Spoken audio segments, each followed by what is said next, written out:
Drew, I don't know where to begin at with all this content stuff. What would you suggest? Now, this may come to a surprise. I'm always going to say you should try to form a community before you launch a product or a service, because the community will probably buy the product or service quicker than somebody who doesn't know you. So they're called warm leads. But honestly, I would say do a non-edited podcast. What do I mean by non-edited podcast? Meaning you get a mic, or you don't have a mic, you get a phone or a camera, you record the video, or you do audio. I'm always going to say do the video because you can use it in so many ways. So how would that look? How would that work, Drew? Let's say let's say I was going to be a massage therapist, right? What I want to do is I want to create this podcast, but I don't want to create the podcast where it's going to be boring talking about how I do massages all day. Nope. I would pick a niche. I would pick maybe massage with self-care. This way you can have a lot of different topics you can talk about that all relate to each other.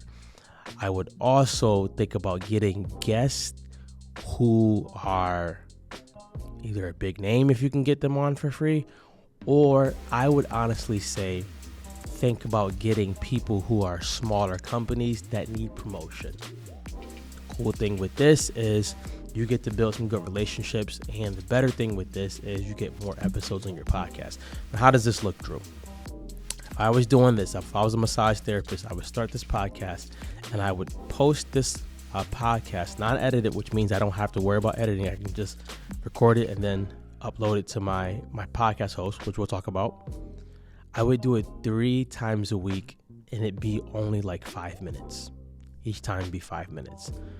Now, Justin Sewell, probably one of my favorite podcasters, he's at, I think, almost 2,000 episodes, and his episodes are about like 3 minutes long, but they're really, really good. But I would do 5 minutes. If you want to go longer, cool.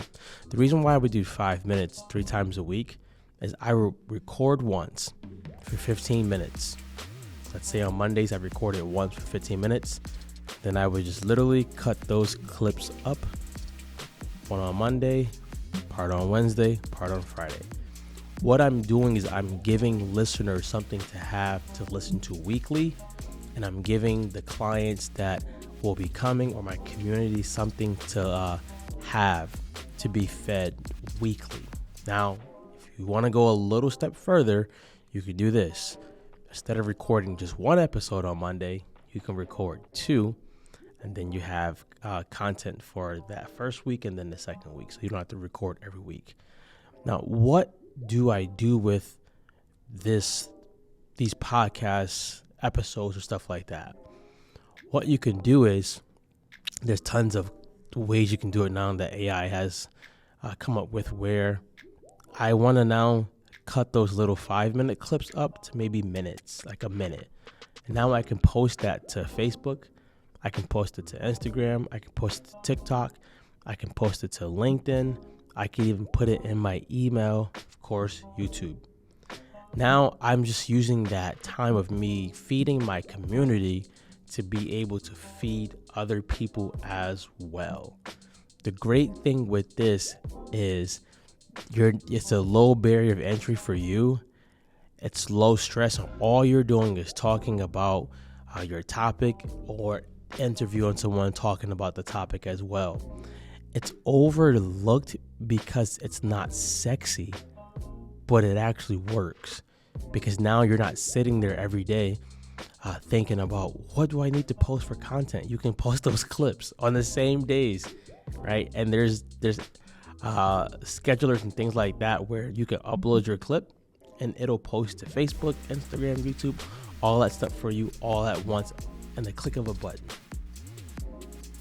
I would suggest this route rather than trying to think about creating something every day, because usually when that happens, perfectionism sets in, or procrastination sets in, or you literally just forget.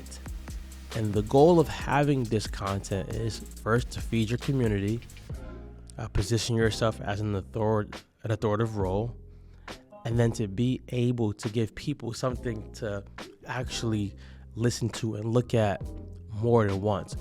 Usually when people first hear about you, the first thing they do is either go to like your social media handles, or they go to your website to see who you are, what are you doing, how they can work with you. They're filling you out. Daniel Priestley is one that talks about people needing to see you in different spaces, at least I think he says 7 times or 11 times before they actually want to work with you. And this is a perfect way to do it. So lastly, I'm gonna just give you a simple way to start that. Get a mic. All right, you don't have to have an expensive mic, but your audio, if it sounds good, people are gonna listen to it. If you have a great message and it doesn't sound well in their ears, they're probably gonna turn it off. So get a mic. If you want, you could hit me up. I'll give you my product list of mics that I've used. Right now, I use this Shure mic, which I love. I actually travel with this mic too, so I can do a podcast anywhere I'm at, like I'm doing right now, because I'm not at home. I'm somewhere else. Get a mic, a cord that goes to your phone. I'm using my phone right now, or your camera, and go for it.